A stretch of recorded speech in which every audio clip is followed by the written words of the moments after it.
அஞ்சல் தினம் எப்போது கொண்டாடப்படுறாங்கன்னு தெரியுமா? தெரியுமே. எப்ப? அக்டோபர் 9. கரெக்ட். அது தேசிய அஞ்சல் தினம் எப்போ கொண்டாடுறாங்கன்னு தெரியுமா? தெரியுமே. எப்ப? அக்டோபர் 10. Correct, October 10. சரி, எல்லாமே தெரிஞ்சிருக்கு. இன்னொரு தகவல் அஞ்சலை பத்தி நான் சொல்லட்டுமா? ஓகேக்கா.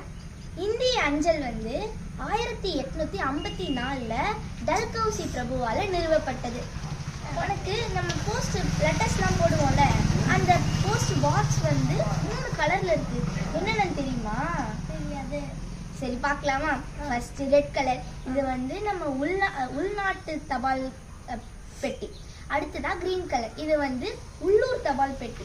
அடுத்ததா ப்ளூ கலர், இது வந்து வெளிநாட்டு தபால் பெட்டி. நீ என்னென்ன கலர்லாம் பார்த்துருக்க? Red colour. நானும் ரெட் கலர் மட்டும் தான் பார்த்துருக்கேன். நீங்கள் வேற ஏதாவது கலர் பார்த்துருந்தீங்கன்னா கமெண்ட் பண்ணுங்க. மேலும் செப்டம்பர் 1ஆம் தேதி இருக்க தபால் பெட்டி எல்லாத்தையுமே அகற்றுறதா ஒரு தகவல் இருந்துச்சு. ஏன்னா அது எல்லாத்தையுமே ஸ்பீட் போஸ்ட்டுக்கு மாற்ற போகிறாங்க. அது எவ்வளோ அளவுக்கு எந்த அளவுக்கு அகற்றிருக்காங்கன்னு தெரியல. உங்களுக்கு ஏதாவது தெரிஞ்சு